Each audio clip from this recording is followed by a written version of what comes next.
Hi, today we're discussing real estate. You guys already know it's your girl Nikki, not Nike, aka Barbie Finance, and I'm here with my realtor and also one of my closest friends who sold me my place. And today I'm going to ask you 5 questions. Are you ready? I am ready. Let's go. Let's do it. So my first question to you is that there are a few articles coming out saying that women are purchasing homes way more than men are, especially millennial women. Have you seen that yourself? 1, 2, if so, why do you think that is? So I personally have seen that. I think that it makes sense, right? Now we're in a time where women are financially much more independent. We're not waiting around to settle down, find the right partner, get married, have kids before buying a home. I think that women today are much more financially savvy. They want to get in, get their investment, and make it work for themselves. Stronger, independent women. Whereas like before, I think we relied on marriage and finding the right relationship before investing in real estate, which I think is kind of backwards. Yeah, I actually saw that a lot of the purchases women are making, it's not for themselves, they're making it as an investment property. Yep. I actually work with a lot of female real estate investors. Wow. Yeah, I would incredible. say, I mean, by a lot, I mean that it's 50-50, male and female, but to me that seems like a lot because I would say like 5 years ago, you only have male investors, right? Wow, that's incredible. The market is tough. It was tough for me even in 2023, so I imagine it's probably tougher in 2024.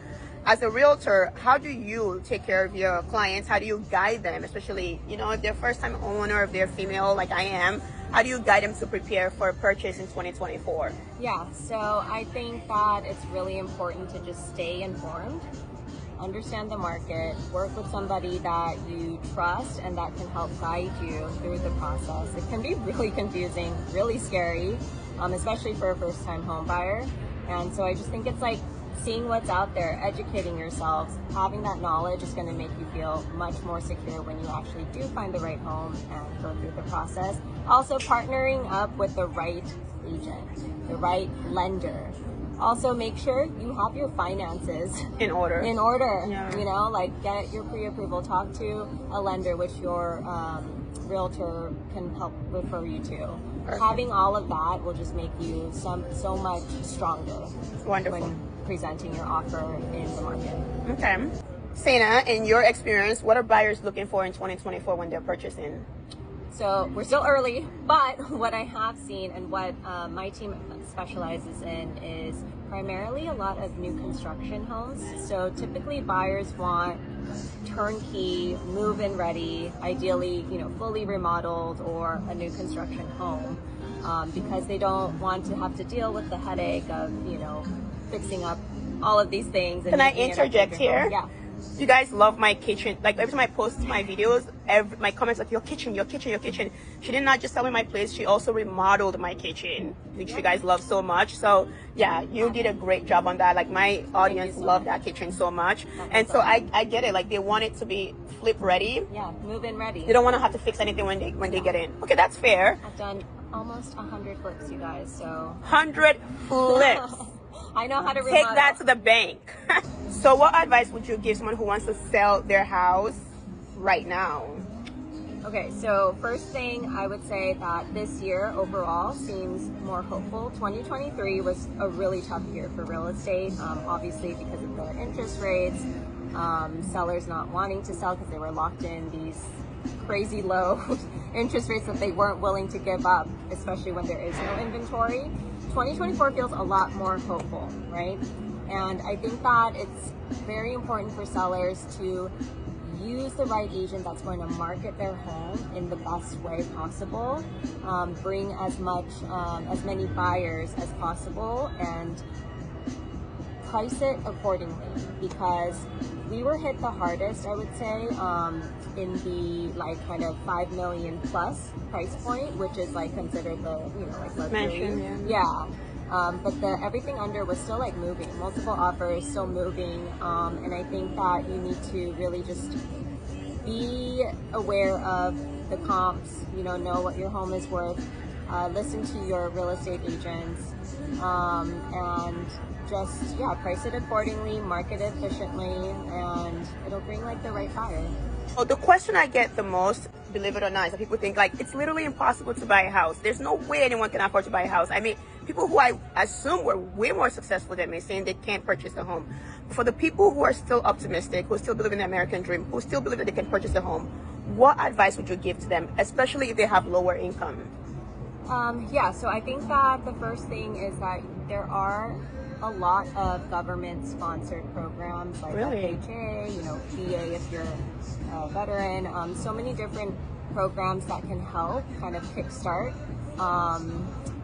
first-time home buyers that maybe need a little bit more of the resources. So I would say research and look into that, and then maybe secondly is just kind of, it sucks to say, but like lower your expectations a little bit, because you've seen like all of those TV shows where they're like, I want X, Y, and Z, and then they're like, what's your budget? They're like $100,000, and then they go see like the homes that like are worth that much, and they're kind of like mind blown. It's the reality of it is, and we've seen this in this year and last year, is that home prices aren't coming down in California and Los Angeles, right? Like buyers have been like standing on the side waiting for prices to drop, but they are not dropping despite the interest rates. So I don't foresee, prices changing significantly. I think it's about, I don't want to say lowering your expectations, but starting somewhere. Like there's no like perfect time, right? They say like when you have a baby, like there's no perfect time, right? You think you have this idea of like what's perfect, but that doesn't exist. Start somewhere, you know what I mean? Get your foot in the door. Get your foot in the door, and then Flip that house. 7 years from now, like use that as like a stepping ground to like invest in something better, So I would just say like just try. Just do it. Just try and just do it, yeah.